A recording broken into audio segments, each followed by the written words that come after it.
الحمد لله وحده لا شريك له والصلاة والسلام على من لا نبي بعد أما بعد فأعوذ بالله من الشيطان الرجيم بسم الله الرحمن الرحيم رب اشرح لي صدري ويسر لي أمري واحلل عقدة من لساني يفقهوا قولي اللهم صل على محمد وعلى آل محمد كما صليت على إبراهيم وعلى آل إبراهيم إنك حميد مجيد اللهم بارك على محمد وعلى آل محمد كما باركت على إبراهيم وعلى آل إبراهيم إنك حميد مجيد ہر ابتدا سے پہلے ہر انتہا کے بعد ہر ابتدا سے پہلے ہر انتہا کے بعد ذات نبی بلند ہے ذات خدا کے بعد دنیا میں جس قدر احترام کے قابل ہیں لوگ دنیا میں جس قدر احترام کے قابل ہیں لوگ میں سبھی کو مانتا ہوں مگر مصطفیٰ کے بعد معزز علماء کرام آپ حضرات کے علم میں ہے کہ ہمارا عالمی اتحاد اہل سنت والجماعت کا مرکز اہل سنت والجماعت سرگودا میں یہ سالانہ اجتماع ہے۔ ہم بھرپور کوشش کرتے ہیں کہ وقت کی پابندی کریں اور آج بھی انشاءاللہ ہماری پوری کوشش ہوگی کہ جس طرح بروقت اجتماع شروع ہوا ہے بروقت اجتماع اپنے اختتام کو پہنچے۔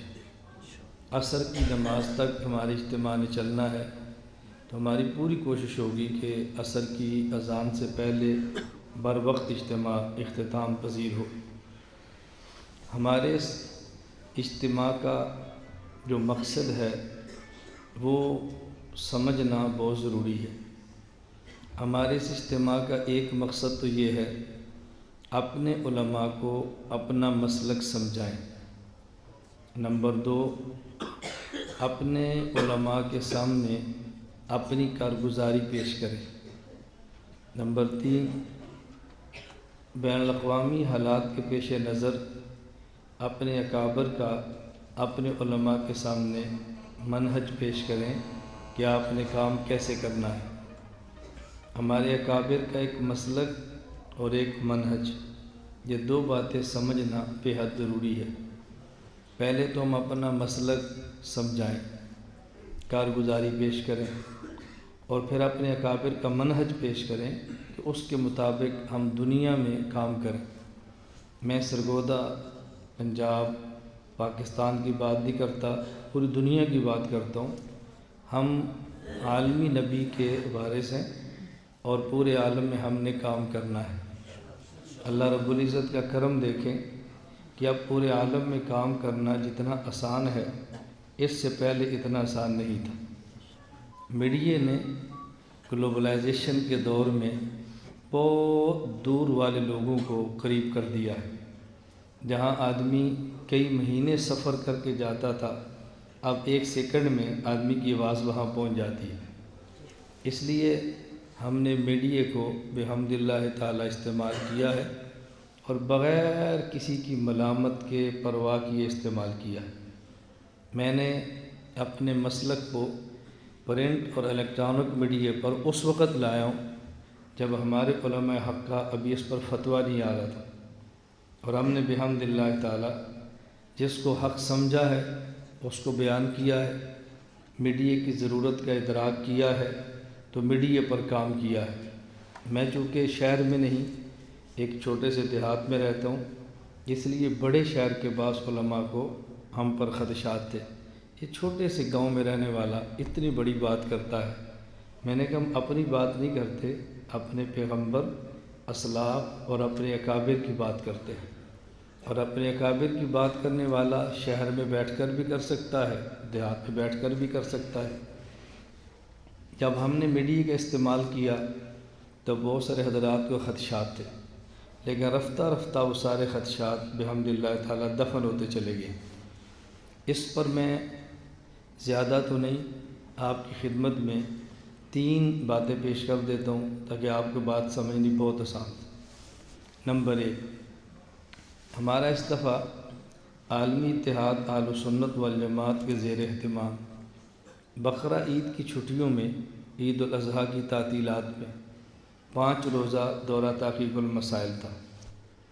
اس کی اختتامی نشست میں کراچی کے حضرات نے مجھے بھی دعوت دی، میں بھی شریک ہوا۔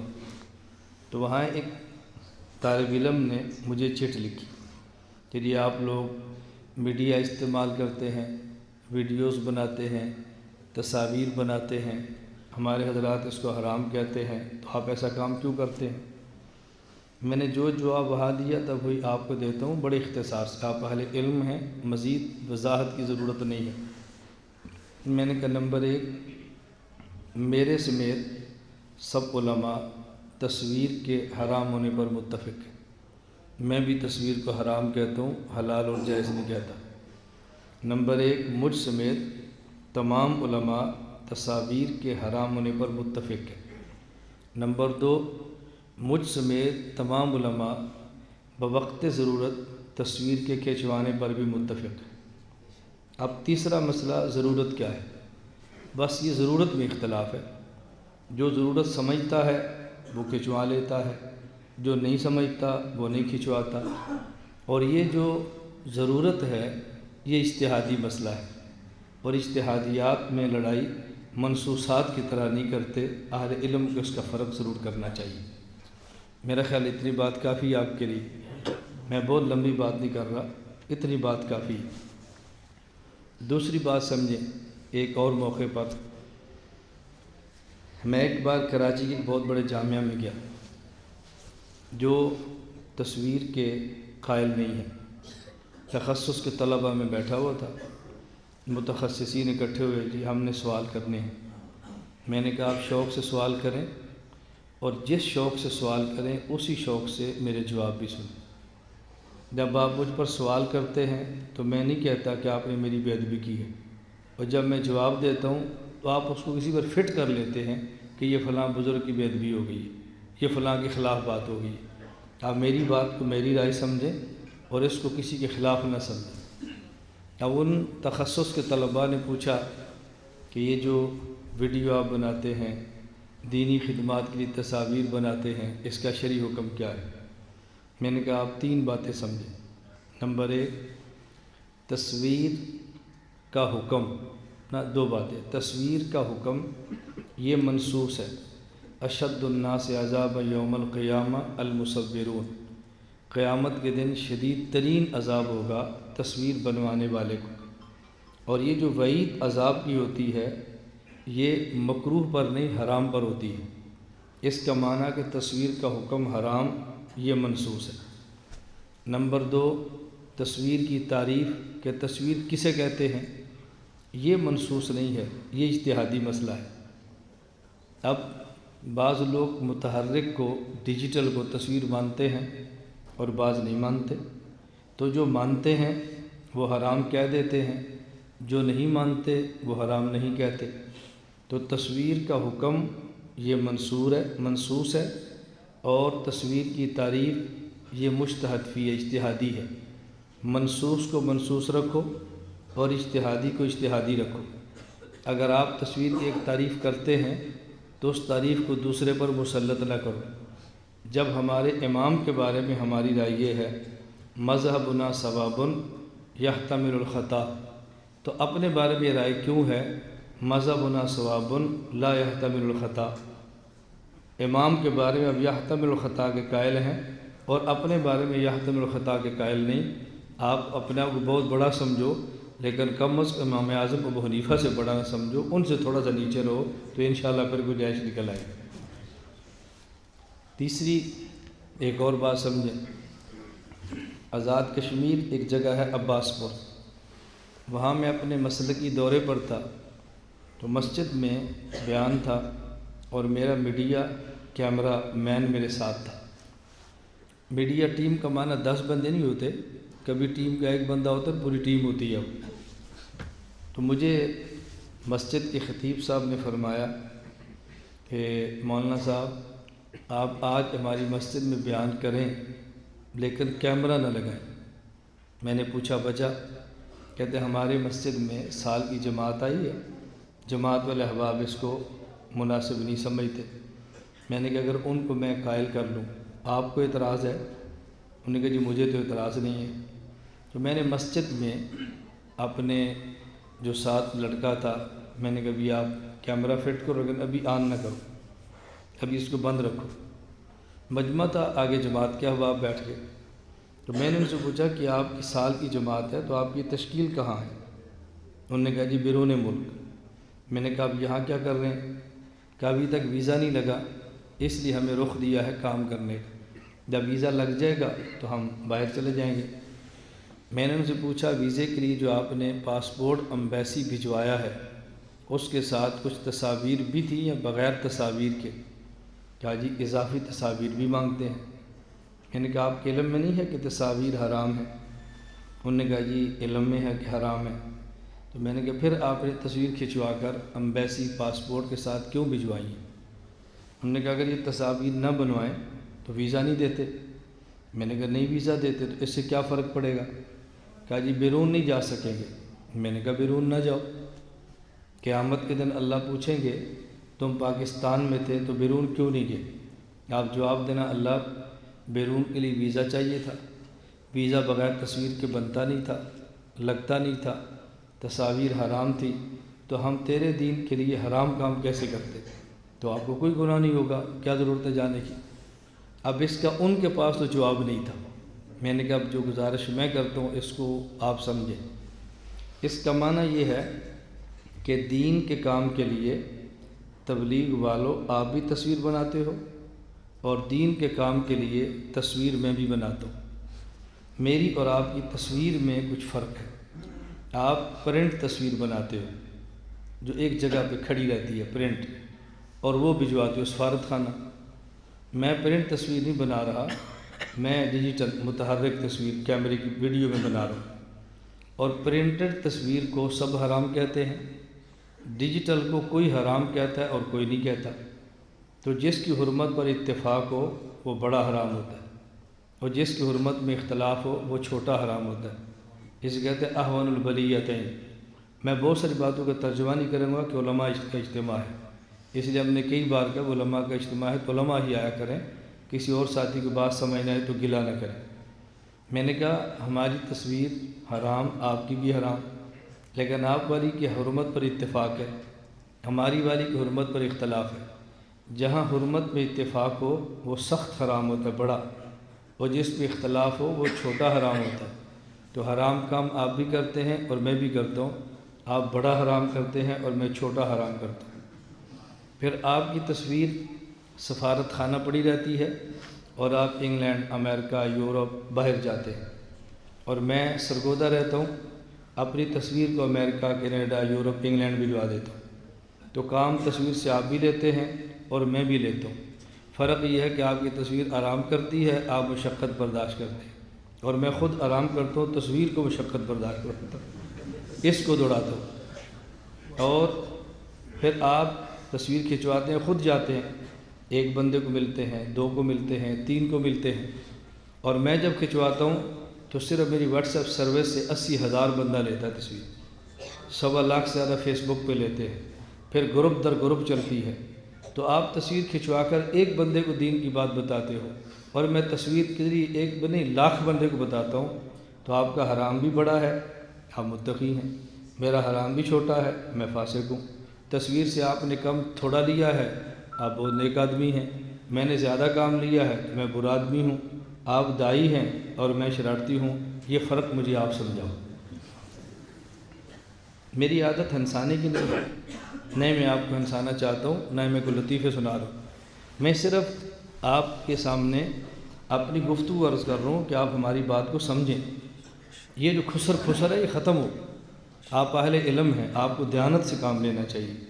علماء کی شان کے لائق یہ باتیں نہیں ہیں جو ہم نے سلسلہ شروع کیا ہوا ہے۔ اب اس کا مجھے کوئی جواب نہیں ملا۔ میں ایک بار کیا گزشتہ سال کی بات ہے، میرا سفر تھا ہانگ کانگ کا۔ ہانگ کانگ گیا تو میرا بیان تھا، اس بیان میں کیمرہ تھا، ایک ساتھی پاکستان کے تھے، اور وہ آئے نا، پاکستان میں ان کے شیخ ہیں حضرت شاہ عارف باللہ حکیم محمد اختر صاحب نور اللہ مرقدہ، اللہ ان کی قبر پہ کروڑوں رحمت نازل فرمائے۔ حضرت میرے بھی شیخ ہیں، میں نے بھی جوتیاں سیدھی کی ہیں، پورے 40 دن میں نے حضرت کی خانقاہ میں گزارے ہیں۔ حضرت نے مجھے بھی اجازت دی ہے، مجھے نالائق کو بھی خلافت سے سرفراز فرمایا ہے۔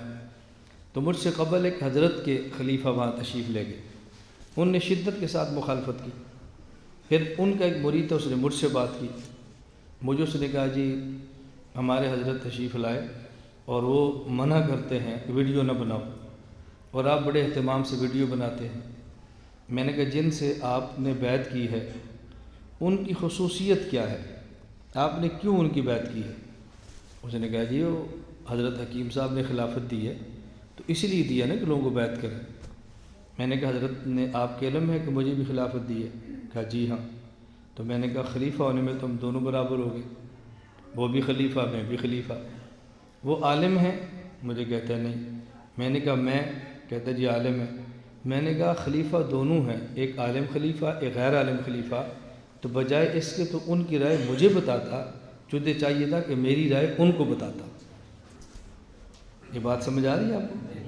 میری رائے ان کو بتاتا کہ جی آپ شدت سے مخالفت کرتے ہیں، آپ بھی حضرت کے خلیفہ ہیں، اور فلاں کھنچواتے ہیں وہ بیت کے خلیفہ ہیں، وہ عالم بھی ہیں، تو جی آپ کی مانے یا ان کی مانے؟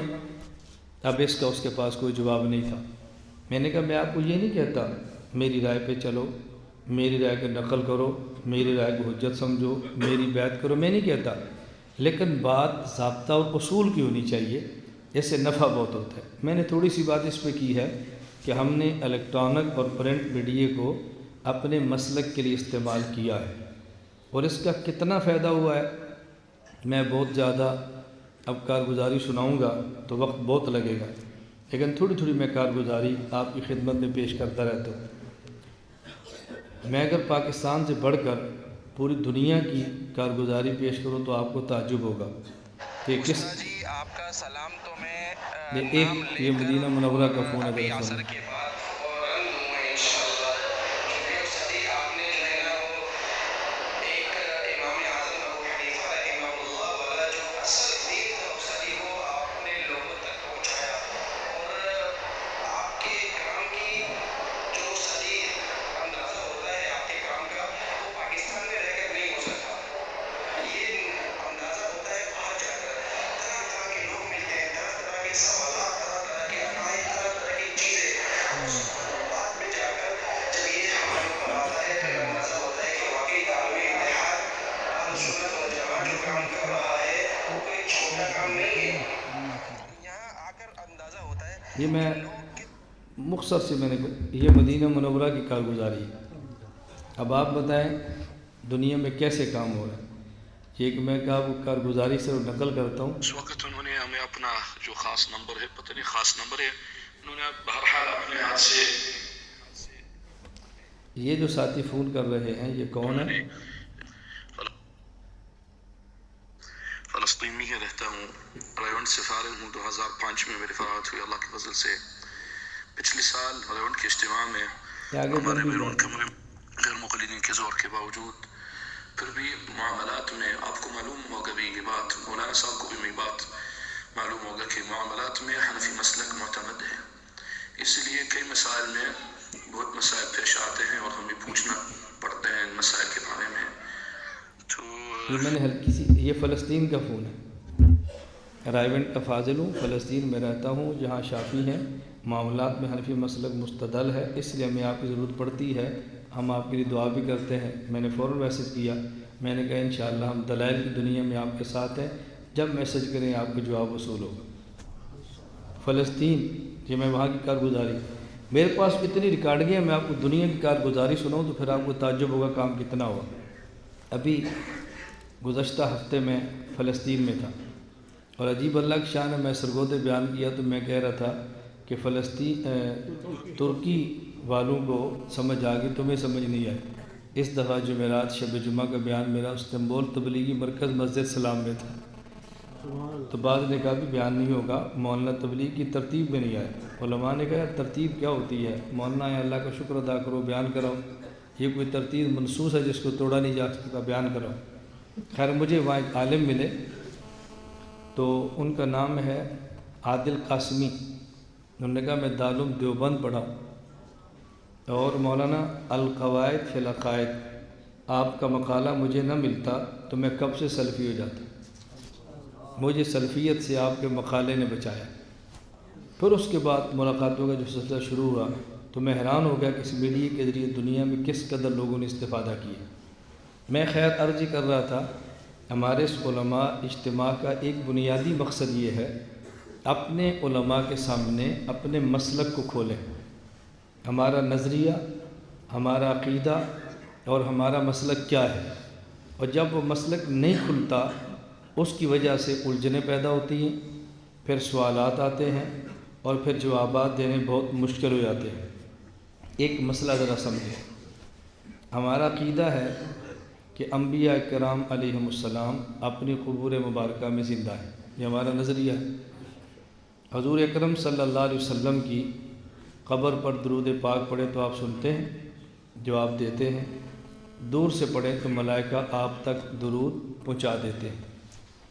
اب یہ مسلک ہمارا ہے، میں اس پر ایک سوال کرنے لگا۔ مجھے ایک شخص نے کہا حضور اکرم صلی اللہ علیہ وسلم حدیبیہ میں ہیں، حضرت عثمان غنی رضی اللہ عنہ مکہ مکرمہ میں ہیں، مشرکین مکہ نے افواہ اڑا دی کہ حضرت عثمان شہید ہو گئے۔ رسول اللہ صلی اللہ علیہ وسلم نے صحابہ کرام سے فرمایا کہ بیعت لو، میری بیعت کرو، ہم عثمان کے خون کا بدلہ لیں گے۔ نبی پاک صلی اللہ علیہ وسلم نے ادھر دیکھیں، نبی پاک صلی اللہ علیہ وسلم نے مشرکین کی خبر پر یقین فرما لیا تو تبھی آپ نے بیعت حضرت عثمان کے خون کا بدلہ لینے کے لیے کی ہے۔ حضرت عثمان تو زندہ تھے، مکہ مکرمہ میں تھے۔ آپ ایک بار سارے دیکھ لو، دروازہ کھولو ذرا، دروازہ کھولو، دیکھ لو۔ میری عادت ہے میں ٹینشن کا شکار نہیں ہوتا، آپ نے بچوں والا کام چھوڑنا نہیں تو ہم نے بھی اس ترتیب کو نہیں بدلنا۔ حضرت مولانا محمد اکرم طوفانی صاحب تشریف لائیں، شروع کریں، بتاؤ، کیونکہ میں نے کئی بار کہا کہ ہمارے یہاں ٹینشن نہیں ہے، دو نے دیکھ لیا تو کیا ہوا، موشن ٹوٹ گیا کیا ہوا، اب دوبارہ کیسے بیان شروع کریں گے کیا ہوگا، ہمارا وہ مسئلہ نہیں ہے۔ بڑے بڑے ظالم قسم کے پروپیگنڈے ہمارے تسلسل کو نہیں توڑ سکے، تمہارا تھوڑا سا دائیں بار دیکھنا کیسے تسلسل توڑ سکے۔ طوفان بچانے والے طوفان میں بہہ گئے تو دیکھو ہم مسکرا رہے ہیں۔ یہاں لاہور کے کچھ مفتی اور علماء حضرات تشریف لائے، میرے پاس بیٹھے، کھانا کھایا، 2 گھنٹے گپ شپ لگاتے رہے۔ جب جانے لگے تو مجھے کہتے ہیں ہمیں خود شرمندگی محسوس ہو رہی ہے۔ میں نے کہا کس بات پر؟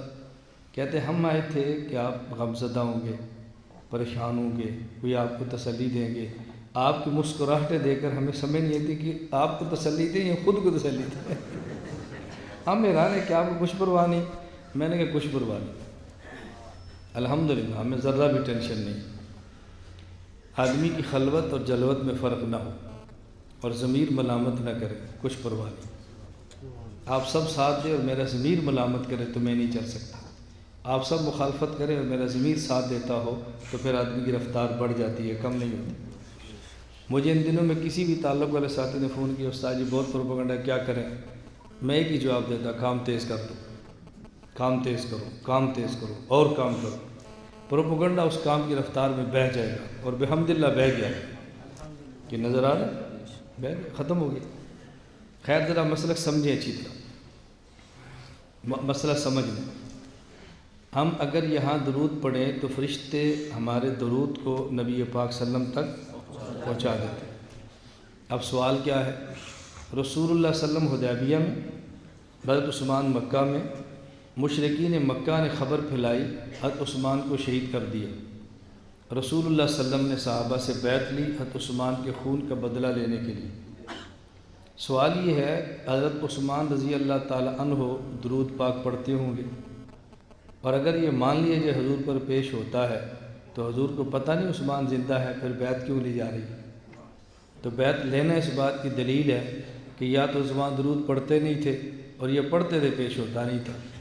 صحابی ہو نماز نہ پڑھے کیسے ہو سکتا ہے؟ نماز پڑھے اس تشہد میں درود نہ پڑھے کیسے ہو سکتا ہے؟ تو درود تو پڑھتے تھے، پیش ہوتا تو حضور بیعت کیوں لیتے؟ پیش نہ ہونا اس بات کی دلیل ہے کہ نبی پر درود پیش نہیں ہوتا۔ اب آپ کے سامنے اتنی مضبوط دلیل ہوگی کہ آپ نے الجھن کا شکار ہو، اس لیے میں کہتا ہوں اشرح لی صدری، اللہ ہمارے اوپر ہمارے مسلک کو کھول دے۔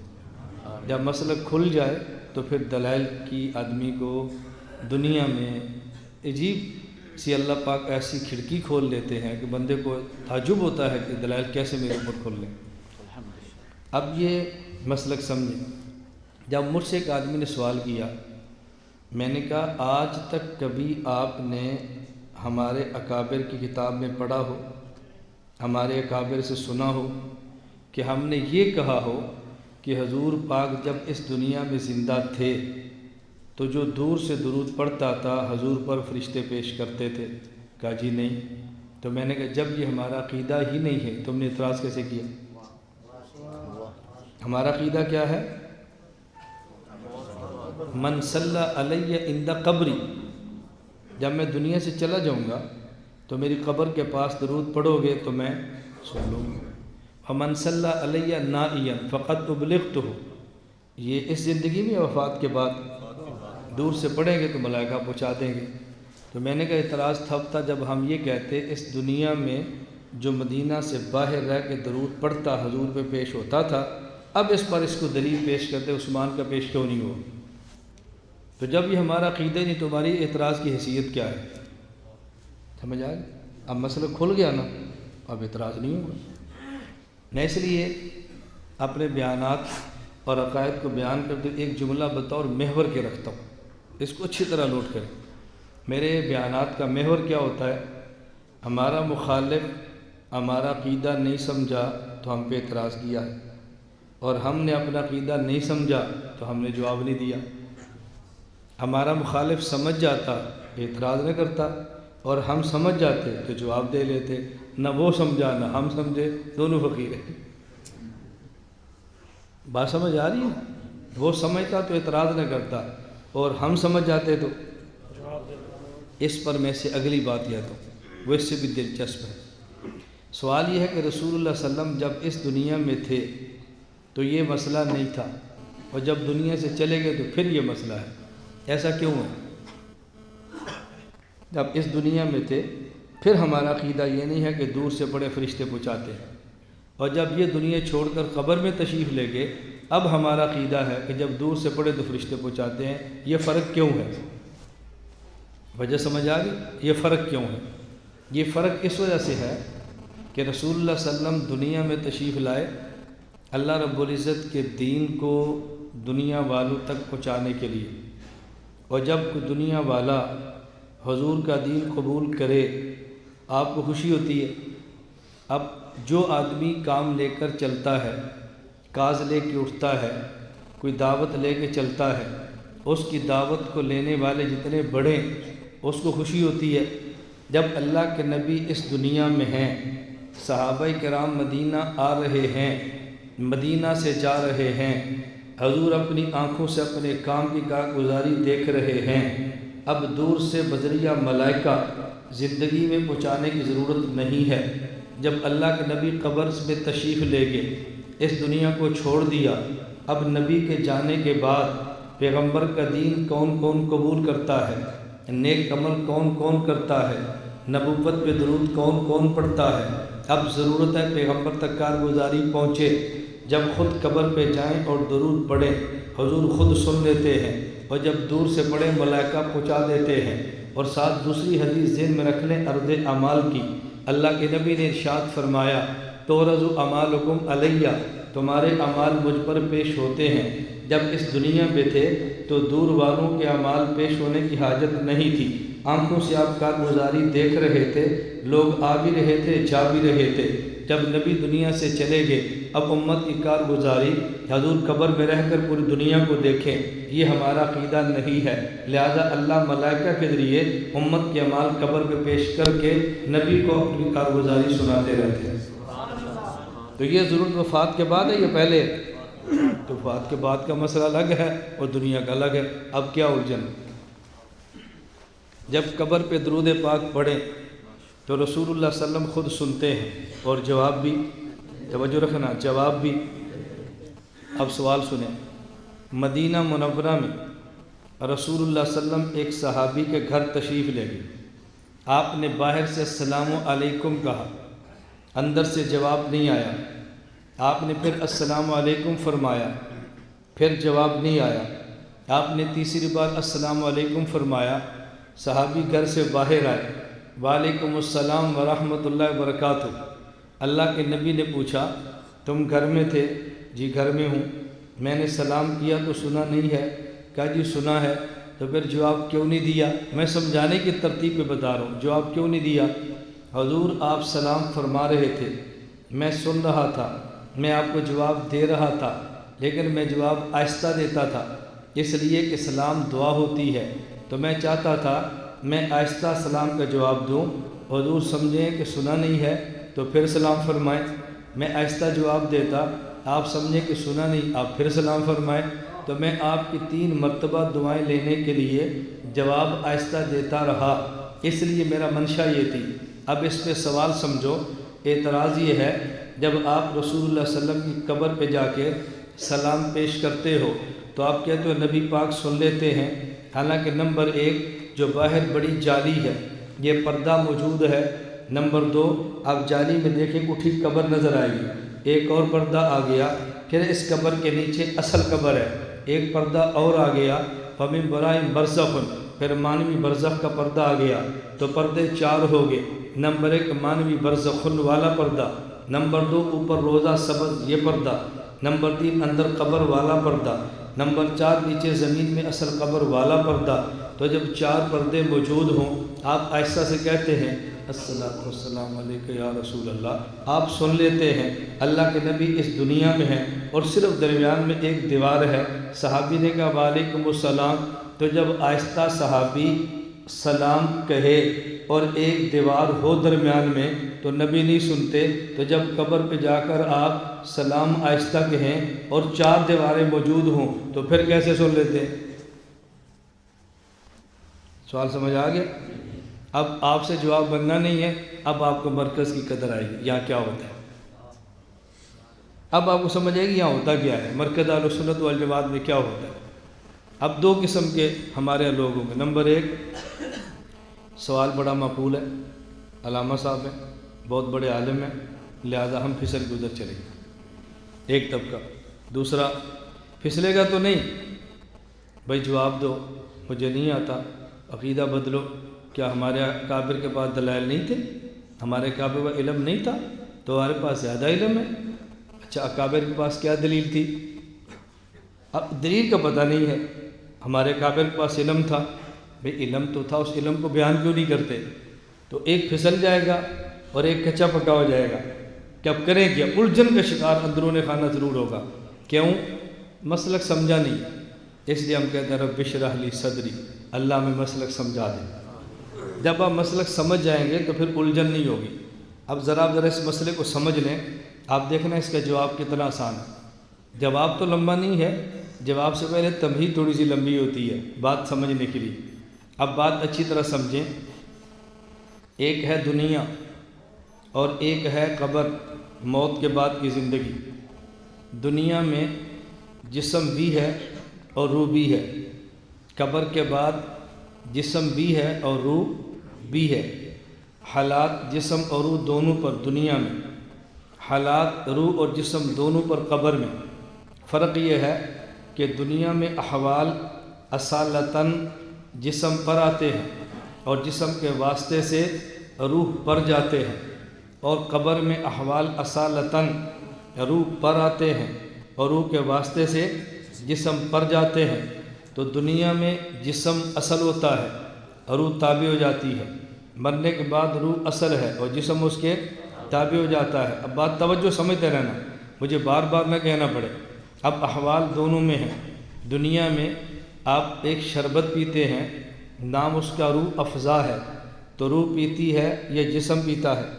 لیکن نام روح افزا ہے، پیتا جسم ہے، اور لطف روح کو بھی آتا ہے، مزہ روح کو بھی آتا ہے۔ تو دنیا اور آخرت کے احوال میں ذرا یہ فرق ہے۔ اتنی بات سمجھ آ گئی؟ اور اگر یہ سمجھنی ہو کہ موت کے بعد حالات روح پر اصالتاً آتے ہیں اور جسم پر تبن آتے ہیں تو اس کو سمجھنے کے لیے نیند سمجھ لو۔ نیند اور موت آپس میں دونوں بہنیں ہیں۔ نیند میں حالات روح پر آتے ہیں اور روح کے واسطے سے حالات جسم پر آتے ہیں۔ آدمی سویا ہوا ہے اور صبح اٹھو تو غسل خانے کے باہر کھڑا ہے، کیوں کھڑا ہے؟ اتنی سخت سردی ہے، نہانے کی کیا ضرورت ہے، پھر بھی کھڑا ہے۔ اب وہ سمجھتے کچھ ہوا ہے۔ اب بتاؤ، یہ جو سونے کی حالت میں کچھ کیا ہے، یہ روحیں آپس میں ملی ہیں، دو جسم آپس میں ملے؟ خواب آپ نے دیکھی نا، وہ آپ کے ساتھ کوئی اور بھی ہے، لیکن آپ دیکھو تو بستر پہ کوئی بھی نہیں ہے، لیکن یہ دونوں کیا روحیں ملی ہیں، جسم ملے؟ بولو، روحیں۔ اور لذت کس نے لی ہے؟ جسم نے۔ غسل کس کو دے رہے ہیں؟ جسم کو۔ صابن کس پہ مل رہے ہیں؟ جسم کے۔ اور لذت کس نے، حالات کس پر آئے تھے؟ روح پر۔ اس لیے میں کہہ رہا ہوں کہ موت کے بعد احوال روح پر آتے ہیں اور روح کے واسطہ سے جسم پر۔ ایک بات۔ اب دوسری بات سمجھ لو، روح اور جسم کا تعلق 3 طرح کا ہے۔ نمبر 1 تعلق تصرف، نمبر 2 تعلق تدبیر، نمبر 3 تعلق حیات۔ تعلق تصرف کا معنی ایسا تعلق جس سے جسم کھاتا ہے، پیتا ہے، چلتا ہے، دوڑتا ہے۔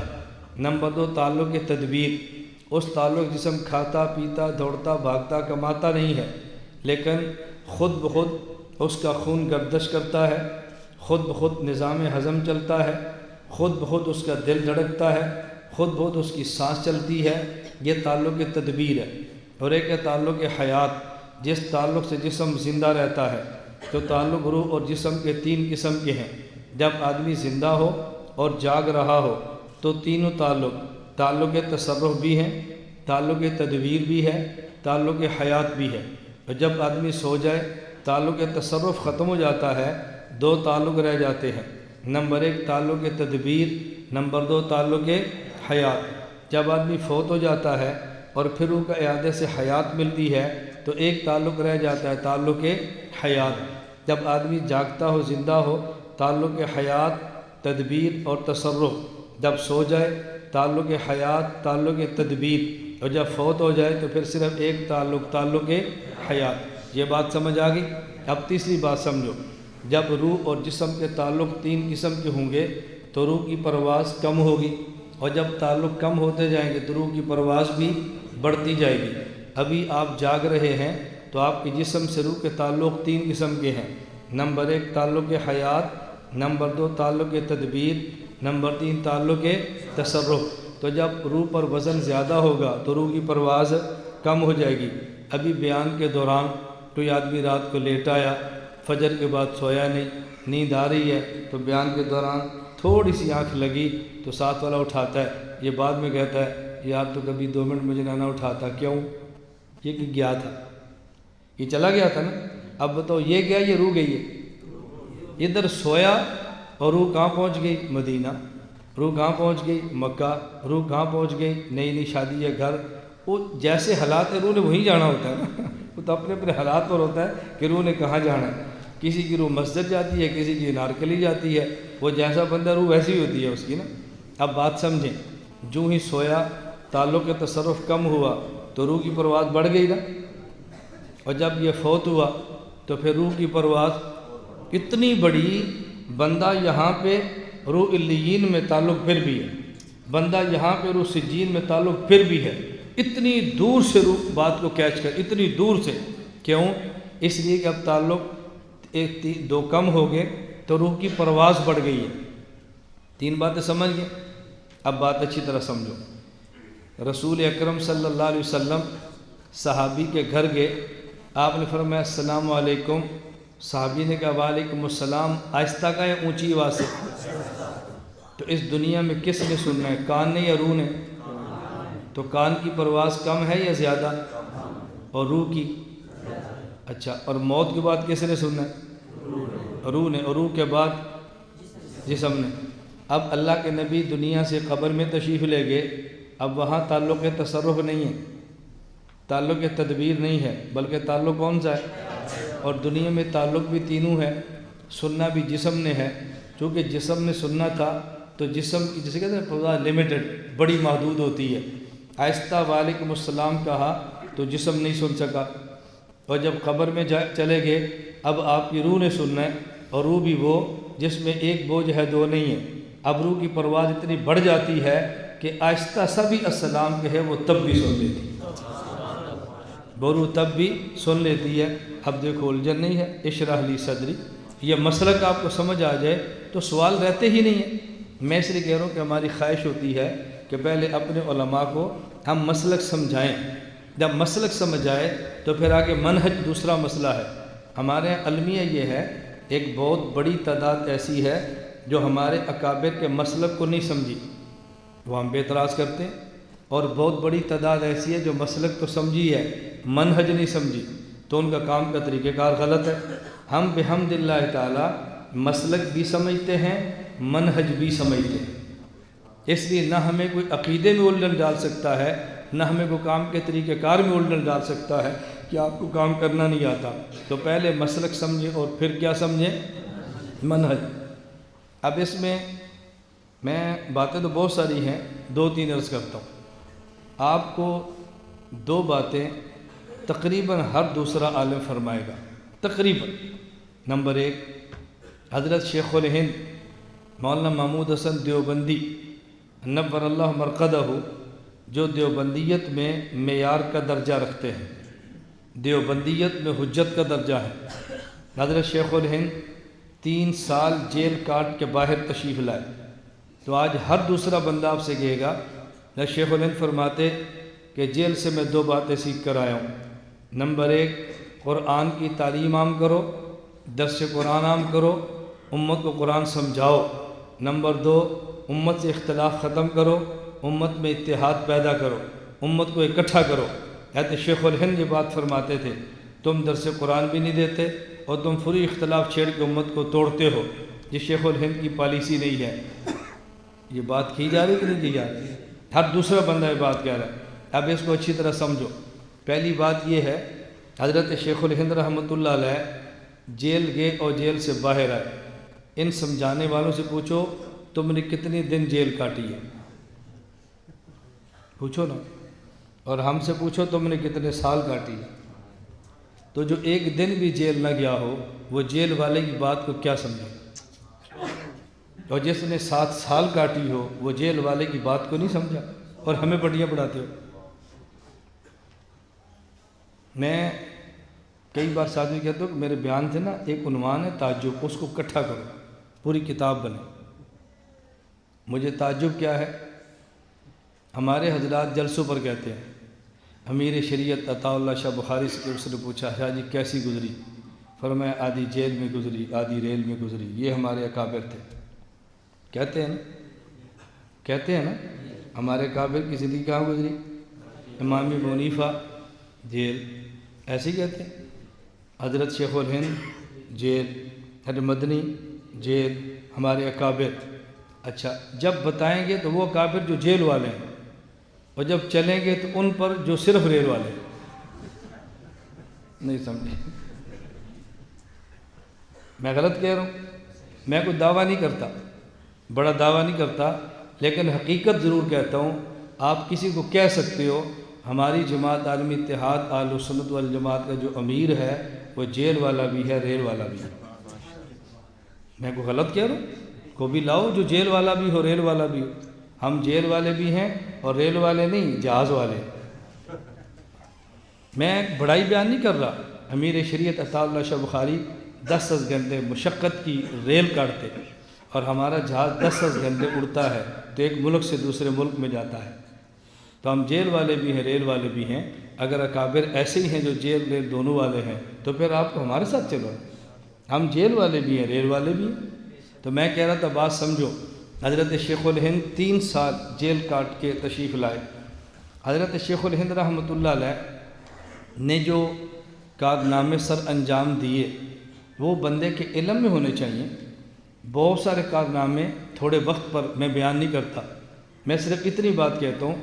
حضرت شیخ الہند رحمۃ اللہ علیہ کے دور میں محمد حسین بٹالوی غیر مقلد عالم، جس نے غلام احمد قادیانی کو رشتہ تلاش کر کے دیا، یہ محمد حسین بٹالوی اس نے انگریز کے ایما پہ امت میں تفرقہ بازی ڈالنے کے لیے ایک پمفلٹ شائع کیا جس میں چند مسائل لکھے اور فی مسئلہ کچھ روپے انعام کا چیلنج کر دیا۔ اس کا جس نے جواب دیا وہ شیخ الہند ہے۔ حضرت شیخ الہند نے جواب دیا اس کا، حضرت شیخ الہند رحمۃ اللہ جواب دیا ادلہ کاملہ، ان کی طرف سے پھر جواب آیا، ان نے اس کا جواب دیا مفتاح الادلہ۔ حضرت شیخ الہند نے پھر جواب الجواب لکھا ایضاح الادلہ۔ 150 سال گزر گئے ابھی تک جواب نہیں آیا۔ یہ شیخ الہند ہے۔ یہ کون ہے؟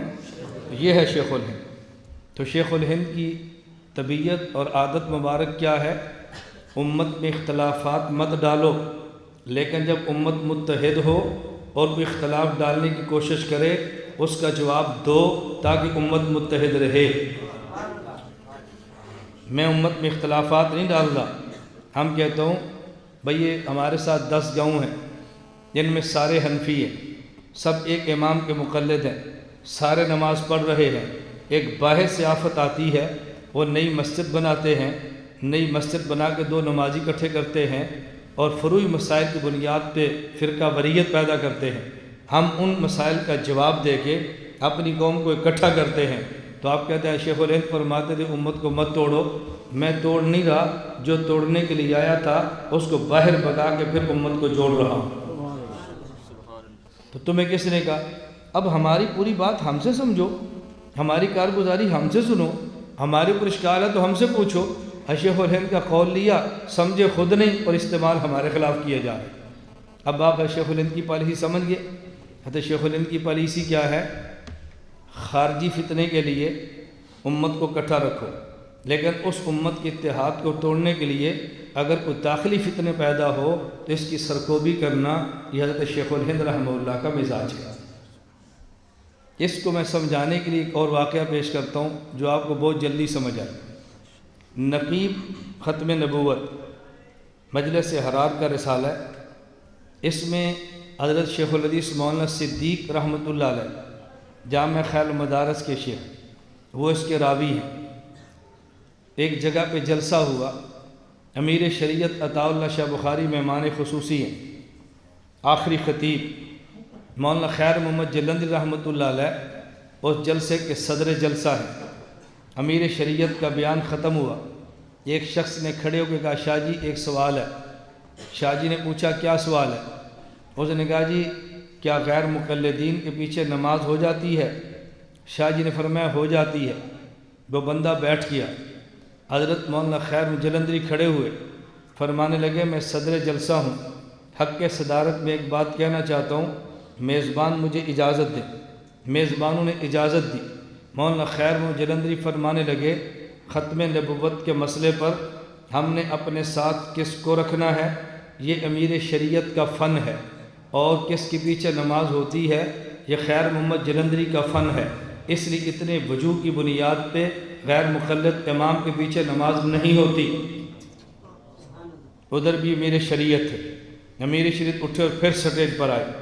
امیر شریعت اللہ شاہ بخاری فرمانے لگے مسئلہ وہ ٹھیک ہے جو مولانا خیر محمد جلندری نے بتایا۔ یہ تھے ہمارے اکابر۔ اسی سٹیج پہ حضرت مولانا صدیق صاحب رحمہ اللہ لکھتے ہیں یہ کیوں تھا، اس سوال کے پس منظر کیا تھا؟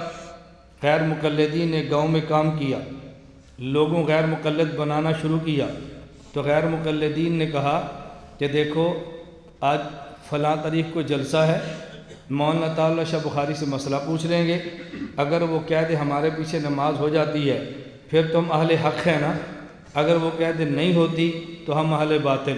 انہوں نے کہا جی بالکل ٹھیک ہے۔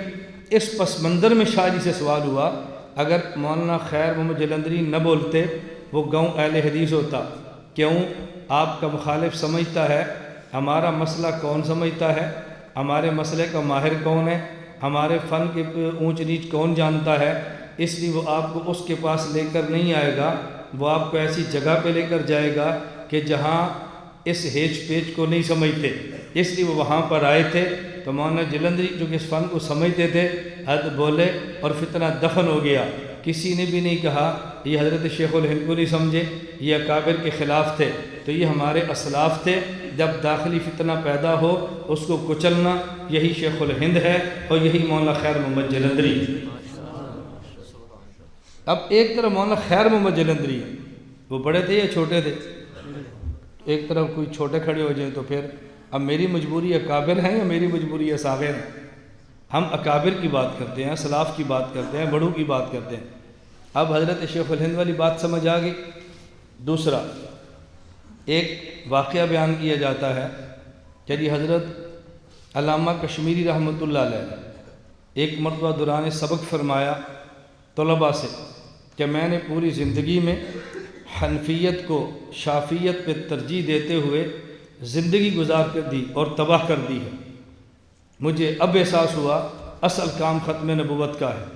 تو مجھے خود کراچی طالب علم کہنے لگا کہ علامہ کشمیری فرماتے تھے کہ میں نے زندگی تباہ کر دی حنفیت کو شافیت پہ ترجیح دیتے ہوئے، اور آپ نے پھر وہی کام شروع کیا ہے۔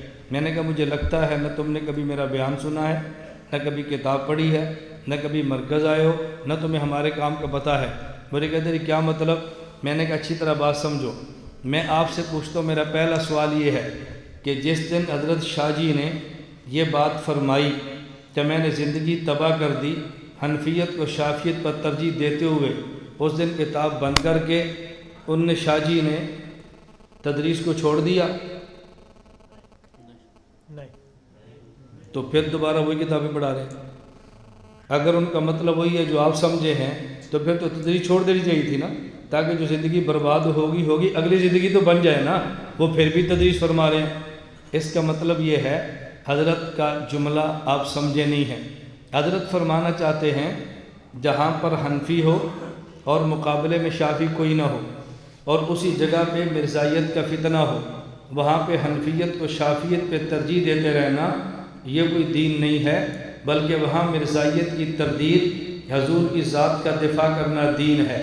اور جہاں میں رہتا ہوں یہاں حنفی مقابلے میں شافی نہیں ہے، بلکہ جس طرح حنفیت کا منکر ہے اسی طرح وہ شافعیت کا بھی منکر ہے۔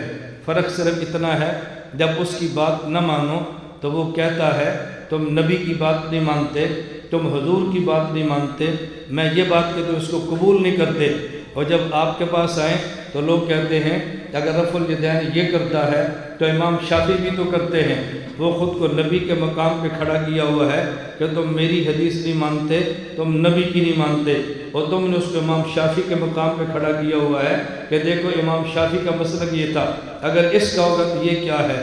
حالانکہ نہ وہ نبی ہے نہ وہ شافعی ہے، وہ پرلے درجے کی کوئی اور مخلوق ہے۔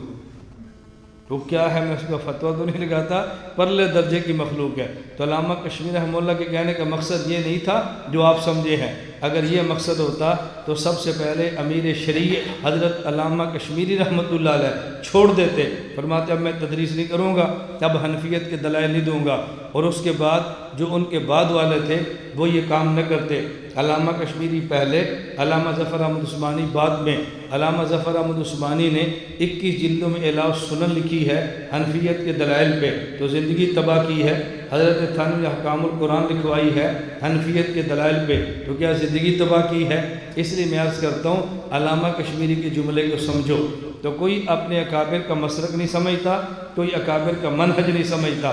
ہم اپنے اکابر کے مسلک کو بھی سمجھیں اور اکابر کے منہج کو بھی سمجھیں۔ میں نے بڑی اختصار سے بات کر رہا ہوں، بہت سارے مسائل ایسے ہیں کہ جس پر ہمیں اپنے اکابر کے مسلک کو سمجھنا ضروری ہے۔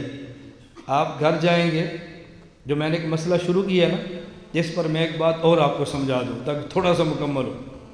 ایک مولانا صاحب تھے، تو ہماری ملاقات رات کو ہوئی، میں ان کے گھر گیا۔ ملاقات کیوں ہوئی؟ ان نے ایک رسالے پہ دستخط کیے کہ ہم حیات النبی کے قائل ہیں۔ میں ان کے ملنے کے لیے چلا گیا، ان نے میرے سامنے تفسیر عثمانی کھول دی۔ یہ بڑا سننے والا واقعہ ہے، آپ گھر جا کر کھولنا، انک لا تشبہ الموتیٰ کتاب۔ مجھے وہ کہنے لگے کہ دیکھیں حضرت مولانا شبیر احمد عثمانی رحمۃ اللہ علیہ، حضرت شاہ صاحب رحمۃ اللہ علیہ کے حوالے سے موضوع القرآن شاہ اسحاق صاحب ان کے حوالے سے لکھتے ہیں، شاہ صاحب فرماتے ہیں قبر میں پڑا ہے دھڑ، بے جان ہے وہ نہیں سنتا روح سنتی ہے۔ قبر میں پڑا ہے دھڑ، بے جان ہے وہ نہیں سنتا، روح سنتی ہے۔ تو دیکھو جو بات ہم کہتے ہیں وہی بات شاہ جی بھی فرماتے ہیں۔ ہم بھی کہتے ہیں قبر میں دھڑ ہے جو بے جان ہے نہیں سنتا، اور آپ کہتے ہو نہیں یہ اس میں جان ہے اور یہ سنتا ہے۔ تو کابر کی بات ہم کرتے ہیں یہ تم کرتے ہو۔ جب یہ حوالہ آپ کے سامنے آئے گا نا تو آپ نے پھر پریشان ہونا ہے یہ ہمارے ساتھ کیا ہو گیا۔ میں نے کہا مولانا اس کا ایک معنی میں کرتا ہوں، میرے معنی پر آپ اعتراض کرتے ہیں، پھر اس کا مطلب آپ بیان فرمائیں، اس پر میں اعتراض کرتا ہوں تاکہ بات کھلے۔ مجھے کہتے ہیں جی آپ کریں۔ میں نے جو پہلے گفتگو کی ہے ذرا اس کو ذہن میں رکھ لیں۔ موت کے بعد حالات اصالتاً آتے ہیں روح پر اور ضمناً آتے ہیں جسم پر۔ دنیا میں احوال اصالتاً آتے ہیں جسم پر اور ضمناً آتے ہیں روح پر۔ میں نے کہا مولانا بات مجھے آپ فرمائیں، آدمی قبر میں ہے، جسم قبر میں ہے، مردہ قبر میں ہے؟ کہتے ہیں جی ہاں۔ میں نے کہا یہ بتائیں روح کہاں پر ہے؟ کہتے ہیں جی علیین میں۔ میں نے کہا علیین اوپر، میں یہاں بیٹھ کے کہتا ہوں ہم یہاں بیٹھے ہیں، یہ ساتھ زیادہ سے زیادہ 1 کنال یا 2 کنال کا فاصلہ ہے۔ ہمارے والد صاحب کی قبر ہے اور مسلمانوں کی قبریں ہیں۔ اب بتاؤ ہم یہاں بیٹھے ہیں، ہمارے والد کی قبر 1 کنال کے فاصلے پر ہے، علیین اوپر ہے، تو علیین کا فاصلہ یہاں کا اور ہمارے والد کی قبر کا برابر ہے یا نہیں؟ بولو۔ آپ یہاں بیٹھے ہیں، آپ کے والد صاحب قبر اپنے علاقے میں، آپ سرگودا میں ہیں، والد صاحب خوشاب میں ہیں، سرگودا میں ہیں، والد صاحب کراچی میں ہیں۔ میں مثال دے رہا ہوں، آپ یہاں پر ہیں، والد صاحب پشاور میں، ان کی قبر وہاں پر ہے۔ اب بتاؤ آپ یہاں پر، والد صاحب قبر پشاور پر، علیین اوپر ہے، تو فاصلہ برابر ہے یا نہیں؟ بولو، برابر ہوا۔ حضرت شاہ صاحب لکھتے ہیں قبر میں پڑا ہے دھڑ جو بے جان ہے وہ نہیں سنتا، کون سنتی ہے؟ روح۔ میں نے کہا مولانا آپ قبر پہ جا کر کہتے ہو السلام علیکم یا اہل القبور، وہ تو نہیں سنتا، سنتی تو ہے روح۔ تو آپ قبر پر نہ جایا کرو نا، آپ ادھر ہی کھڑے ہو کر کہہ دو السلام علیکم یا اہل القبور۔ بندے پوچھے کیا ہوا؟ کوئی جی شاہ صاحب لکھا ہے قبر میں پڑا ہے دھڑ بے جان وہ نہیں سنتا، روح سنتی ہے، اس لیے میں قبرستان جا کے السلام علیکم نہیں کہوں گا، میں گھر سے کہوں گا السلام علیکم۔ گھر سے روح نے سن لیا، گھر سے روح نے سن لیا۔ تو میں نے کہا پھر روح تو ہر جگہ سے سن رہی ہے، تو یہ عقیدہ پھر تمہارا ہوا یا ان کا ہوا؟ نہیں سمجھے؟ وہ تو کہتے ہیں حضور ہر جگہ سے سنتے ہیں، اور آپ کہتے ہیں شرک ہے، اور آپ کہہ رہے ہیں آپ کے ابا جی کی روح ہر جگہ سے سنتی ہے، تو پھر بڑا شرک تو یہ ہو گیا۔ ابو کی روح ہر جگہ سے سن رہی ہے تو پیغمبر کی روح تو بہت اعلیٰ ہے۔ میں نے کہا ان کو کیسے کہہ دو گے شرک ہے؟ اب اچھی طرح بات سمجھیں۔ میں نے ان سے کہا مولانا اگر یہ ترجمہ کریں تو اس پر تو اعتراض ہوں گے۔ اب میں اس کا معنی بیان کرنے لگا ہوں کہ قبر میں پڑا ہے دھڑ جو کہ بے جان ہے وہ نہیں سنتا اصالتاً، نہیں سمجھ، وہ نہیں سنتا، روح سنتی ہے۔ اب سمجھو، قبر میں پڑا ہے دھڑ جو کہ بے جان ہے وہ نہیں سنتا اصالتاً بلکہ روح سنتی ہے۔ اس کا معنی یہ ہے کہ جو قبر میں دھڑ ہے اصالتاً وہ نہیں سنتا، اصالتاً کون سنتی ہے؟ روح۔ لیکن ہم ہیں زمین پر، روح ہے علیین پر، یہاں سے علیین والی روح نہیں سنتی۔ ہم قبرستان اس میت کے پاس جاتے ہیں جس کے ساتھ روح کا تعلق ہے، جس کے ساتھ سننا کس نے؟ روح نے۔ اس کو کہاں جا کے سنائیں؟ کہاں جا کے سنائیں؟ وہاں سنائیں گے نا جہاں اس کا تعلق ہوگا۔ اس کا تعلق کس سے ہے؟ اور جسم کہاں پر ہے؟ قبر پر ہے۔ میں نے کہا اس جسم سے اس روح کا تعلق مانیں گے تو پھر قبر کے پاس السلام علیکم کہیں گے تو روح سن لے گی اصالتاً، جسم سن لے گا طبعاً۔ اگر روح جسم کا تعلق نہیں مانیں گے تو پھر شاہ صاحب کا جملہ مجھے سمجھاؤ کہ جسم میں پڑا ہے دھڑ بے جان ہے وہ نہیں سنتا، روح سنتی ہے۔ روح سنتی ہے تو پھر کہاں سے سنتی ہے؟ آپ کہتے ہیں ہر جگہ سے سنتی ہے، تو پھر اللہ کے نبی ہر جگہ سے سن لیں تو آپ ان کو مشرک کیوں کہتے ہیں؟ ہر جگہ سے نہیں سنتی، وہاں سنتی ہے جہاں تعلق ہے، اور وہ تعلق کی جگہ قبر ہے، وہ گھر نہیں ہے۔ میں نے کہا جو میں نے بیان کیا میں نے کھول دی ہے، اب آپ کریں۔ میں اس لیے کہہ رہا ہوں مسلک سمجھو کافر کا، اب کوئی الجھن والی بات ہی نہیں، اس میں کیا الجھن رہ گئی؟ مسند احمد میں روایت ہے، میں ایک موضوع کو کھول رہا ہوں، میں کھول کیوں رہا ہوں؟ میری بات کو محسوس نہ فرمائیں، ہم نے اس مسئلے کو سمجھا نہیں ہے اور اس کو فتنہ کہہ دیا، سمجھے نہیں ہیں اور مخالفت شروع کر دی ہے۔ اچھا مجھے بتائیں جو میں ابھی بیان کر رہا ہوں درسگاہ میں یا باہر جلسے میں؟ بولو۔ ہمارے کافر کیا کہتے ہیں یہ مسئلہ کہاں بیان کرنا چاہیے؟ میں تو اب تو ٹھیک کر رہا ہوں، نہیں سمجھے؟ اب تو علماء بھی سمجھا رہا ہوں، درسگاہ میں سمجھا رہا ہوں۔ ہمارے سارے مشائخ کہتے ہیں بھئی حیات کے بعد درسگاہ میں بیان کرو، علمی مسئلہ ہے، علماء کو سمجھاؤ، تو میں تو آپ کو سمجھا رہا ہوں، اب آگے جا کر آپ سمجھائیں۔ اب اگر کوئی بندہ آپ سے پوچھے کہ جی مولانا گھمن صاحب تو مسئلہ حیات بیول بیان کرتے ہیں، حضرت مفتی تقی عثمانی صاحب نے تو فرمایا بھئی اس کو نہ بیان کیا کرو، پوچھو جو نے کہاں فرمایا نہ بیان کیا کرو؟ وہ تو ابھی تازہ فرما کر آئے ہیں درسگاہ کا مسئلہ درسگاہ میں بیان کرو، تو میں کہاں بیان کروں؟ اب تو کابر کے مطابق اب تو کوئی الجھن نہیں ہے نا، اب تم باہر جا کر پھر کو جو مسئلہ حیات بیان کر رہا تھا اسے پوچھو کہاں بیان کر رہا تھا؟ درسگاہ میں، علماء میں، اہل علم میں، تو پھر غلط کیسے ہو گیا؟ کیونکہ فیصلہ کیا ہے کہ مخالفت ہی کرنی ہے، اصل اور وصلہ کچھ بھی نہیں ہے، بس مخالفت کرنی ہے، بس تیرا بات سمجھو۔ مسند احمد میں روایت ہے، امی عائشہ رضی اللہ عنہ فرماتی ہیں رسول اللہ صلی اللہ علیہ وسلم اپنی قبر میں دفن ہو گئے، میں جاتی، حضرت ابوبکر صدیق دفن ہو گئے، میں پھر بھی جاتی، اور اپنے دوپٹے پر پردے کا اہتمام نہیں کرتی، میں کہتی ایک میرے شوہر ہیں اور ایک میرے والد ہیں، نہ شوہر سے پردہ نہ والد سے۔ فلما دفن عمر معہم، جب عمر دفن ہو گئے تو پھر فرماتی ہیں اللہ کی قسم پھر میں نہیں جاتی تھی، ما دخلتہ الا مشدودۃ علی ثوبی، پھر میں نہیں جاتی، پھر میں بہت زیادہ پردے کا اہتمام کرتی، پھر جاتی، کیوں؟ حیاء من عمر، حیاء من عمر، مجھے عمر سے حیا محسوس ہوتی۔ اب اس پر اعتراض کیا ہے؟ اعتراض یہ ہے کہ حضرت رسول اللہ صلی اللہ علیہ وسلم تھے، حضرت عمر رضی، حضرت ابوبکر صدیق تھے، امی عائشہ جاتی پردے کا اہتمام نہیں کرتی، حضرت عمر آگے تو پردے کا اہتمام کرتی، عمر سے مجھے حیا آتی ہے۔ اب سوال کیا ہے؟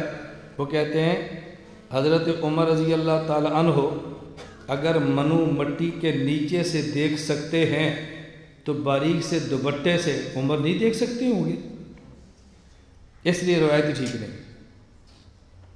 کیا کہتے ہیں؟ اس لیے یہ روایت ٹھیک نہیں، حضرت عمر منو مٹی سے دیکھ سکتے ہیں تو کیا دوپٹے سے نہیں دیکھ سکتے؟ لہذا روایت ٹھیک نہیں۔ اچھا ایک طرف اعتراض کر دیا اور دوسری طرف امت کو ذہن کیا دیا جا رہا ہے کہ جو دماغ صحابہ کا وہ ہمارا نہیں ہے، جو فہم صحابہ کا وہ ہمارا نہیں ہے، جو فہم امی عائشہ کی وہ ہماری نہیں ہے، رد ہو رہا ہے نا۔ یہی صحیح بخاری میں جب روایت آتی ہے، امی عائشہ رضی اللہ تعالی عنہ فرماتی ہیں کسی نے کہا کہ وہ جو قلیب بدر میں مشرکین ہیں نا وہ سنتے ہیں، فرماتی ہیں یہ نہ کو سنتے ہیں، یہ کو یعلمون وہ جانتے ہیں، کہتے دیکھو امی عائشہ سماع کا انکار کر رہی ہے۔ ہم نے کہا جو امی عائشہ کا سماع کا انکار نہیں کیا تم سمجھے نہیں ہو، میں اس کو بھی سمجھا دیتا ہوں، لیکن میں ایک الزامی جواب دینے لگا ہوں۔ اگر بخاری کی روایت آئے اور امی عائشہ سماع کا انکار کرے تو آپ کہتے ہو ہم امی عائشہ کے بیٹے ہیں، اور جب امی عائشہ یہ فرمائیں کہ حضور اور ابو بکر مجھے دیکھتے، میرا پردہ نہیں تھا، حضرت عمر نے دیکھا تو حیاتی ہے، اب امی عائشہ کے بیٹے کو نا ہم یہ بھی مانتے ہیں، کون ابھی عائشہ کے بیٹے ہم دونوں مانتے ہیں، وہ بھی امی عائشہ کی روایت، یہ بھی امی عائشہ کی روایت، ایک کو مان لی ایک کو نہیں مان لا۔ اس پر نا عمر سے چھوٹے بھائی ہیں مولانا خبیر، انہوں نے ایک بات بھی بڑا پیارا تبصرہ کیا تھا۔ ہمارے ایک عالم ہیں وہ یہاں بھی تشریف لاتے ہیں، اچھا وہ شہر بھی تشریف لاتے ہیں، مولانا زید الراشد صاحب میرے استاد ہیں، استاد زادے ہیں، تو بھائی خبیب نے کہا بھئی مولانا زید الراشد صاحب شہر تشریف لائیں، آپ ہمیں کہہ رہے ہیں مولانا زید الراشد صاحب آ رہے ہیں تو آپ آئیں، تو مولانا زید الراشد صاحب یہاں بھی آتے ہیں، جب وہ وہاں آئیں تو بیان سننا چاہیے، اور جب یہاں آئے تو پھر آپ سننے کے لیے کیوں نہیں آتے؟ اگر مولانا زید الراشد صاحب کا بیان ہی سننا ہے، وہ شعر بیان کریں تب بھی زید الراشدی ہیں، یہاں بیان کریں تو یہ کیا؟ یہاں آئیں تو پھر نہیں، جب وہاں آئیں تو پھر ٹھیک ہے۔ یار یہ ہمیں فلسفہ سمجھاؤ۔ بخاری کی روایت میں امی عائشہ آ جائیں تو ٹھیک ہے، مسند احمد میں امی عائشہ کھڑا ہو تو نہیں مانتے۔ امی عائشہ تو ایک ہی ہے نا، ہم وہ بھی مانتے ہیں، ہم یہ بھی مانتے ہیں۔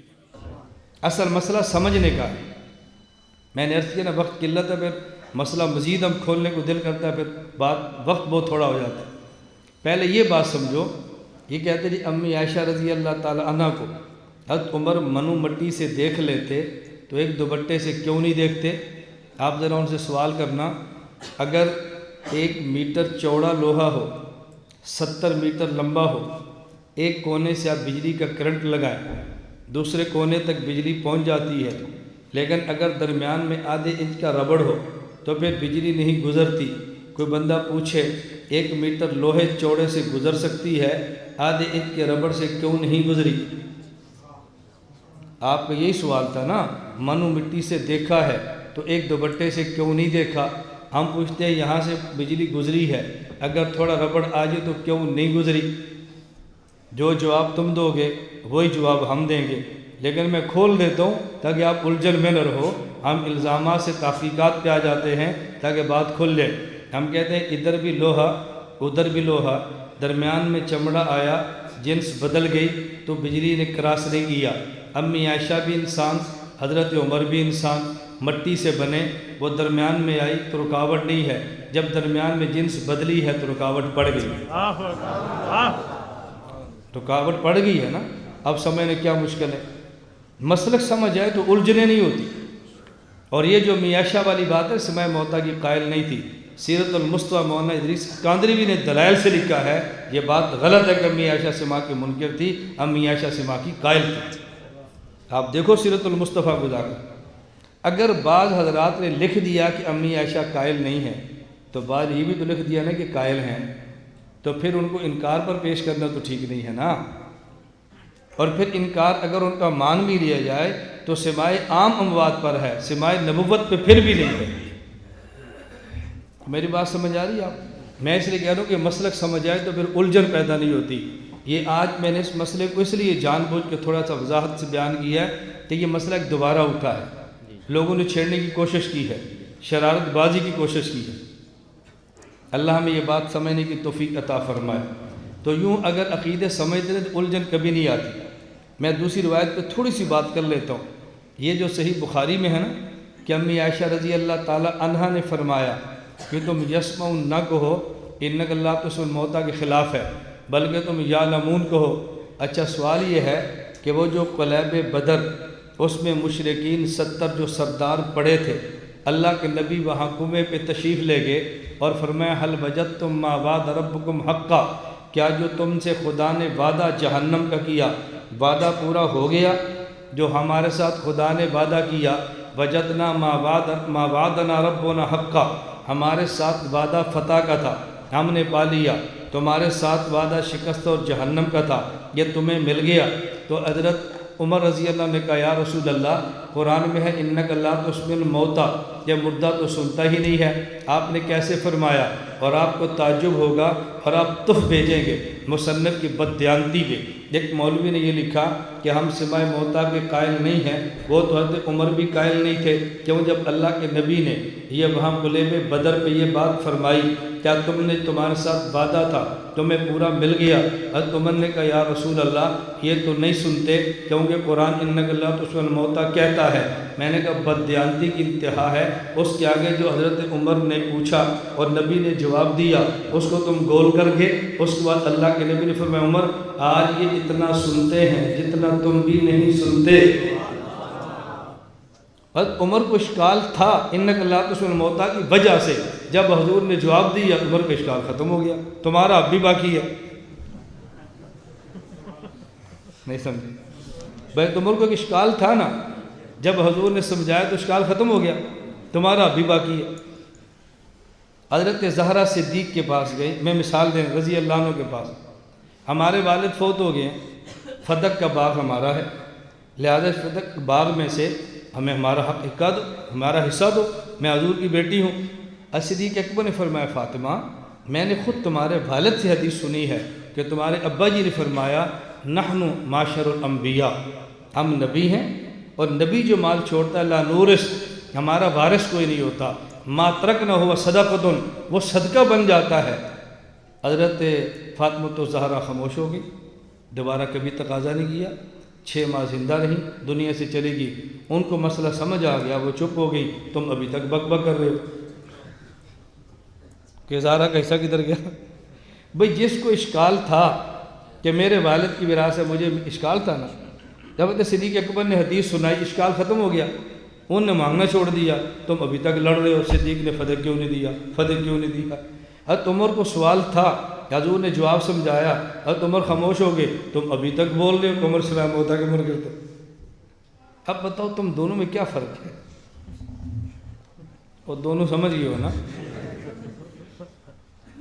اللہ میں بات سمجھ، میں کہہ رہا ہوں حضرت امی عائشہ رضی اللہ عنہ جو فرمایا تو چلو وہ نے فرمایا جی یسمع نہ کہو، یہ بظاہر لا تسمع ہوتا کہ مخالف ہے، لیکن امی عائشہ کیا فرماتی تھی کہ کیا کہو، کیا کہو؟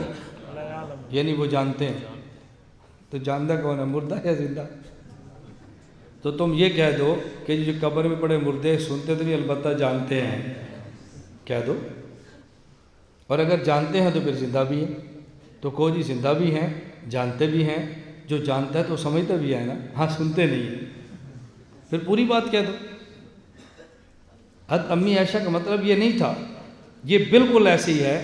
حدیث پاک میں کیا ہے؟ انا خاتم النبیین لا نبی، آپ روایت پڑھو، امی عائشہ فرماتی ہیں تم یہ کہو انا خاتم النبیین، لا تقولوا لا نبی بعد، یہ نہ پڑھا کرو۔ کیوں؟ حضرت عیسیٰ نے تو آنا ہے۔ اب امی عائشہ اس حصے کا انکار نہیں فرما رہی، امی عائشہ فرما رہی ہیں کہ جب عام بندوں کے سامنے تم کہو گے نا لا نبی بعدی، تو پھر تم یہ کیسے ثابت کرو عیسیٰ علیہ السلام نے آنا ہے؟ اتنا حصہ کہا کرو انا خاتم النبیین، میں آخری نبی ہوں۔ تو امی عائشہ نے اگر لا یسمعون فرمایا نہ کہو، بظاہر لا تسمع ہوتا کے مخالف ہے، تو امی عائشہ نے یہ بھی فرمایا لا تقولوا لا نبی بعدی، یہ بظاہر حضرت عیسیٰ کی آمد کے خلاف ہے۔ اب اس کا آپ کیا جواب دو گے؟ اس کا آسان کا جواب یہ امی عائشہ نے اس کو فرمایا جو لا نبی بعدی نہیں سمجھا سکتا، ہم لا نبی بعدی بھی سمجھا سکتے ہیں، ہم سمجھاتے ہیں۔ اور میں کئی بار کہتا ہوں کہ لا نبی بعدی کا ترجمہ ہم کیا کرتے ہیں؟ حضور نے فرمایا کہ میرے بعد کوئی نبی نہیں، ہم کیا کرتے ہیں عام لوگ؟ میرے بعد کوئی نبی، اب اشکال ہے، حدیثہ تو آئیں گے، تو ہم ترجمہ کرتے ہیں لا نبی بعدی، حضور پاک نے فرمایا کہ میرے بعد کوئی نبی پیدا نہیں ہوگا۔ علماء کہتے ہیں جی پیدا یہ آپ نے کہاں سے پیدا کیا ہے؟ پیدا والا ترجمہ کیسے کیا ہے؟ یہ پیدا کہاں سے پیدا کیا ہے؟ میں نے کہا لا نبی بعدی میں لا نفی جنس ہے، نبی اس کا اسم ہے، بعدی اس کی خبر ہے۔ لا نفی جنس کے اسم مبنی پر فتح ہوتی ہے، خبر مرفوع ہوتی ہے، بعدی تو مرفوع نہیں ہے، اس کا متعلق معذوف ہے، وہ کائن ثابت مولود، کائن ثابت نکالیں گے تو اشکال ہوگا، مولود نکالو گے اشکال نہیں ہوگا، تو کائن مت نکالو مولود نکالو، اشکال کے دروازے بند ہو جائیں۔ میں نے کہا ہم نے تو اس کو بھی سمجھا لیا، تب میں اس کے ترجمے نہیں کر رہا، علماء کا اجتماع ہے نا، تو علماء تو اس بات کو سمجھ آتے ہیں۔ اللہ ہم سب کو اپنے اکابر کا مسلک اور مشرب سمجھنے کی توفیق عطا فرمائے۔ ابھی مجھ سے قبل بھائی جلالی صاحب نظم پڑھ رہے تھے، ان نظم کے دوران ایک دو باتیں کی میں نے فوراً لکھی، میں نے کہا میں وہ بھی آپ کو سمجھاؤں۔ وہ نظم کے درمیان بات کیا تھی؟ حضرت امام بخاری رحمۃ اللہ علیہ کو بخارا چھوڑنا پڑا، یہ تھا نا۔ اس پہ جو بات میں سناتا ہوں نا وہ آپ نے نہیں سنی، ہماری ذرا بات سمجھا کرو۔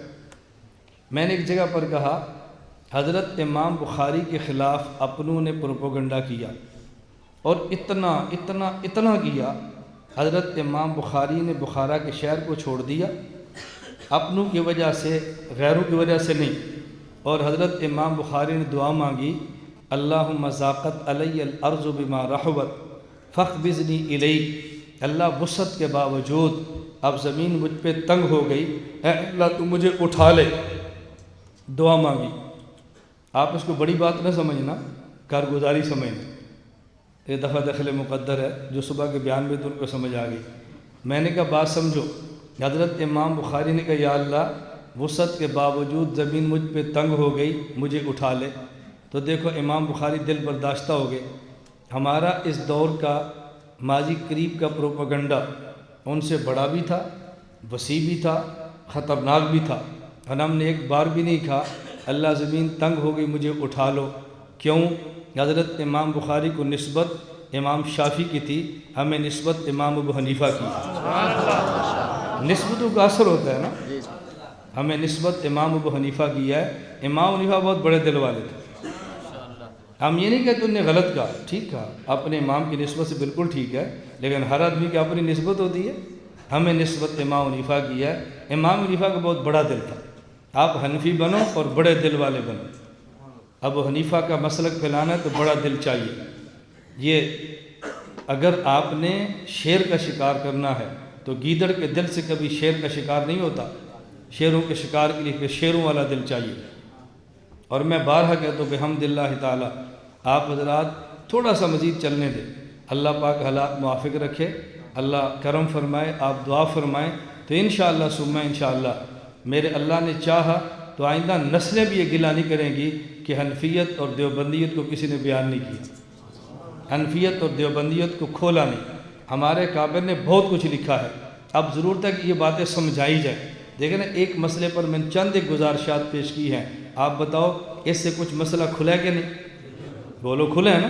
انشاءاللہ ثم انشاءاللہ ہمارا بہت جلد المحنت پہ کام پورا ہو جائے گا۔ ہماری پوری خواہش ہے کہ جنوری کے آخر تک المحنت چھپ کر آ جائے۔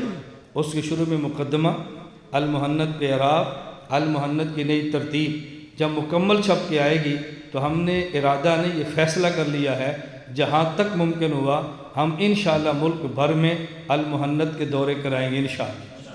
آپ اس میں شرکت کر لو گے انشاءاللہ؟ شرکت نہیں کرو، اپنے اپنے علاقے میں دورے قائم کرو۔ یہ جو کہتے ہیں کہ المحنت من گھڑت روایات ہے، یہ جو کہتے ہیں المحنت یہ غلامی کے دور کی لکھی گئی کتاب ہے، ہم ان سب چیزوں کو انشاءاللہ صاف کریں گے۔ اصل بات ہوئی جو میں نے کہا، پھر اس جملے کو سمجھو، وہ المحنت کو سمجھا نہیں، اعتراض کرتا ہے، تو سمجھا نہیں تو جواب نہیں دیتا۔ ہم بحمد المحنت کو سمجھتے ہیں اور ڈنڈے کی چوٹ پہ بیان کرتے ہیں۔ اور اللہ کی شان دیکھو، ہم نے پاکستان میں المحنت کی آواز لگائی، آپ میں سے بہت سے لوگوں نے اس کو قبول نہیں کیا۔ تبلیغ والے کہتے ہیں کہ جب برف کوئٹہ پڑتی ہے، ٹھنڈی ہوائیں کراچی چلتی ہے، ہم نے المحنت کی بات پاکستان میں کی ہے اور المحنت کے اسباق بحمداللہ ملیشیا بھی ہے۔ نبی المحنت 2 مرتبہ ملیشیا میں پڑھا کر آگے ہوں، پڑھانے والا حنفی، پڑھنے والے شافعی، اور عنوان عقائد علماء دیوبند کورس، عنوان عقائد علماء دیوبند کورس۔ آپ اور ابھی انشاءاللہ تو دائرہ بڑھ رہا ہے، انشاءاللہ ثم انشاءاللہ المحنت چھپے گی تو پھر انشاءاللہ المحنت پڑھائیں گے انشاءاللہ ثم انشاءاللہ۔ اللہ ہم سب کو توفیق عطا فرمائے۔ تو ہماری آپ سے گزارش ہے، ہم نے کچھ مسئلہ عرض کیا ہے، کچھ کارگزاریاں پیش کی ہیں، میری آپ 2-3 باتیں سماعت فرما لیں، پھر انشاءاللہ حضرت مولانا ارشد حسینی صاحب دامت برکاتہم تشریف لائے ہیں، تو مولانا کا ہماری ترتیب آپ کے سامنے ہی ہے، مختصر سے انشاءاللہ خطاب ہوگا۔ حضرت مولانا محمد اکرم طوفانی صاحب دامت برکاتہم پہلی نشست کے آخر میں دعا فرمائیں گے، اور ہم انشاءاللہ ٹھیک 1 بجے اپنی اس نشست کو ختم کر دیں۔ 1 بجنے کے بعد 1:15 بجے جماعت ہوگی، 15 منٹ آپ کے پاس ہوں گے استنجے اور وضو کے لیے، اور یہاں سے آپ نکلیں گے تو یہ باہر کھلے گراؤنڈ کے اندر جگہ ہے نماز، انشاءاللہ آپ کو دل خوش ہو جائے گا۔ میں حضرات سے کہتا ہوں جتنا بڑا کام ہے نا، اللہ نے ایسے ہمیں کھلا مر کر دیا ہے۔ اللہ کریم ہے، دیکھو کتنا اللہ کریم۔ دنیا کے کسی کونے سے آپ آنا چاہیں، کوئی الجھن نہیں، سڑک کے اوپر ہے، کھلا گراؤنڈ ہے، کھلی جگہ ہے، ابھی تعمیر ہونے کے لیے بہت بڑی جگہ پڑی ہے، کھلا باغ، ٹھنڈی ہوائیں، مالٹے ساتھ لگے ہیں۔ ایسی بہترین جگہ اللہ کم لوگوں کو دیتا ہے۔ ایسی کھلی جگہوں پر رہ پر بھی ٹینشن کے اندر رہنا یہ ناشکری کی بات ہے۔ اس لیے بندے کو ٹینشن نہیں لینی چاہیے، ٹینشن دینی چاہیے پر لینی نہیں چاہیے۔ ہمارے ایک استاد مجھے فرمانے لگے، یار تمہاری 3 شادیاں ہیں تو تم پریشان نہیں ہوتے؟ میں نے کہا استاد جی میں پریشان وہ ہوتا ہے کہ جو ٹینشن لے، میرا چونکہ ٹینشن لینے کا مزاج نہیں، فری ٹینشن آدمی، ٹینشن فری آدمی ہوں، میں کو پریشان ہوگا۔ وہ مجھے فرمانے لگے اصل بات یہ نہیں ہے، تم صرف ٹینشن فری نہیں ہو، تم ٹینشن دیتے نہیں ہو، آدھی دنیا کو ٹینشن دیتے ہو۔ پوری دنیا میں لوگ پریشان جاگ رہے ہیں تو سکون سے سو رہے ہیں. تو جس کا ٹینشن دینے کا مزاج ہو وہ بیویوں سے ٹینشن میں نہیں آتا. میری بات سمجھ آ رہی ہے؟ یہ میں چھوٹی چھوٹی باتیں سے کہتا ہوں کہ تعدد والا آپ کا مزاج بنے. آپ نہیں کر سکتے، کرنے والوں کو اپنے سے افضل سمجھیں، کرنے والوں کو افضل سمجھیں، اعتراضات نہ کریں. اور انشاءاللہ 1:15 پر نماز ہوگی. نماز کے فوراً بعد کھانا بھی اسی گراؤنڈ کے اندر ہے، اور اس کے 2 بجے انشاءاللہ دوسری نشست کا آغاز ہوگا. ہماری خواہش ہوگی عصر سے اذان سے پہلے بیان بھی ہو جائے، دستار بندی بھی ہو جائے، دعا بھی ہو جائے، جو مصافحہ کرنا چاہے مصافحہ بھی ہو جائے. یہ سارے کچھ ساتھی جو بیعت کرنا چاہتے ہیں اگر کوئی ساتھی ہوں تو پھر ہماری ان سے گزارش ہے کہ 2 بجے والے کی نشست میں آگے آ کر بیٹھ جائیں، پھر اعلان کر کے نہ بلانا پڑے. کوئی ہیں 2-4 ساتھی، زیادہ کہ میرے علم میں نہیں ہیں، اگر ہوں تو انشاءاللہ. تبھی حضرت مولانا ارشد حسینی صاحب دامت برکاتہم آپ کو مختصر سا انشاءاللہ بیان فرمائیں گے، پھر مولانا طوفانی صاحب دعا فرمائیں گے، اور ٹھیک 1 بجے انشاءاللہ دعا ختم ہو جائے گی انشاءاللہ. وآخر دعوانا لا إله إلا الله، لا إله إلا الله، لا إله إلا الله، ما لنا رب سواه. لا إله إلا الله، لا إله